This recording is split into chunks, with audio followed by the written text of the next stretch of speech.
No último vídeo eu falei sobre rotulação, falei sobre leitura mental, falei sobre filtros que nós utilizamos na nossa mente e que acabam interferindo na forma como percebemos as situações e especialmente situações que dizem respeito ao relacionamento com outras pessoas. Hoje eu separei mais 2 filtros, na verdade mais 3 filtros, é que tem 2 deles que acabam por acontecer juntos e por isso me veio à mente rapidamente aqui que seriam apenas 2. Vamos começar então por um filtro que causa ansiedade. Diz respeito ao filtro e se.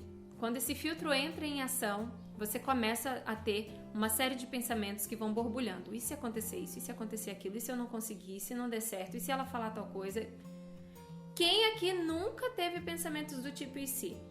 Tenho certeza que a maior parte das pessoas que estão me assistindo, se não todas elas, em algum momento já pensaram, e se tal coisa acontecer?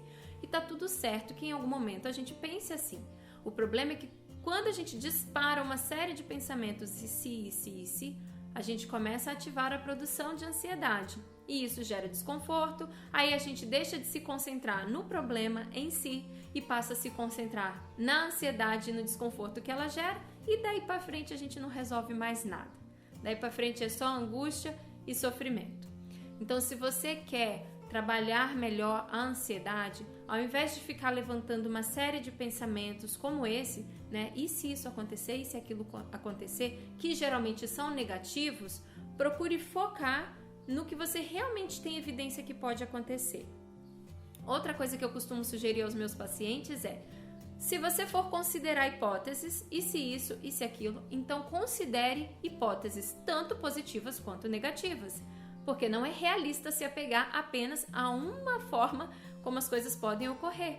Então, se eu penso só nos aspectos negativos da situação, eu estou tendendo a minha mente a produzir uma emoção que vai ser proporcional a essa leitura que eu estou fazendo, negativa.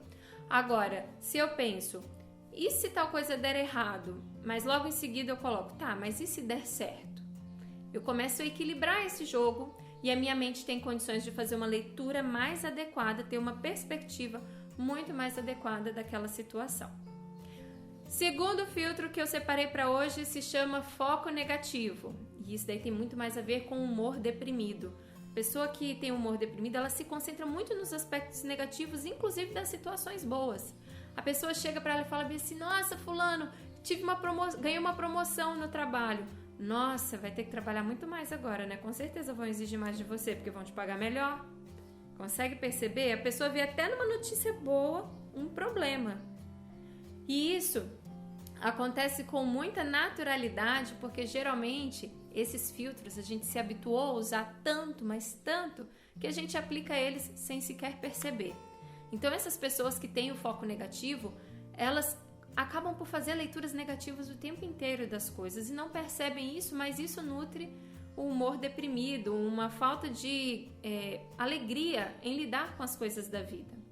E junto com esse foco negativo vem um outro filtro também que a gente chama de desconto ou desqualificação dos aspectos positivos. Isso significa o quê?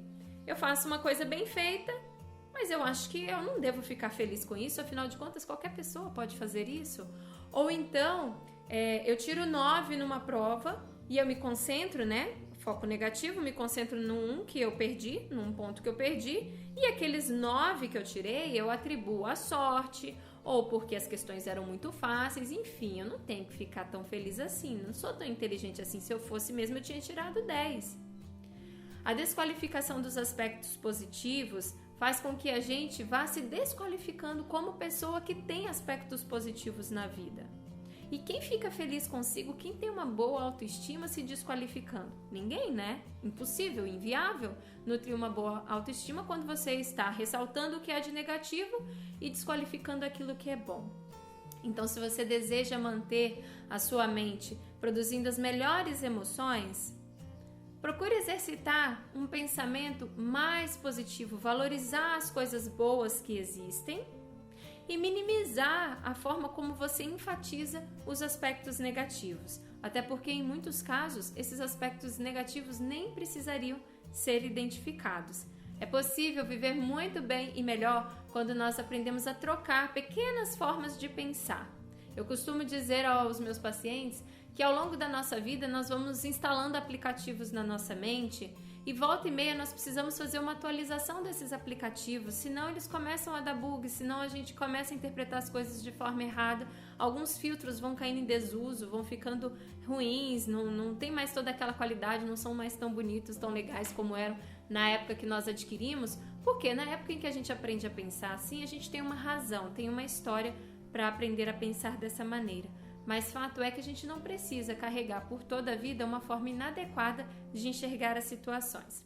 Se você deseja aprender mais sobre como trabalhar os seus pensamentos, se livrar desses filtros que acabam prejudicando as suas emoções, os seus relacionamentos e a sua qualidade de vida, clique no link que está aqui disponível embaixo desse post, ou então em alguma área dessa página, ou na minha bio do Instagram, e conheça mais sobre como você pode trabalhar para ter uma mente emocionalmente saudável.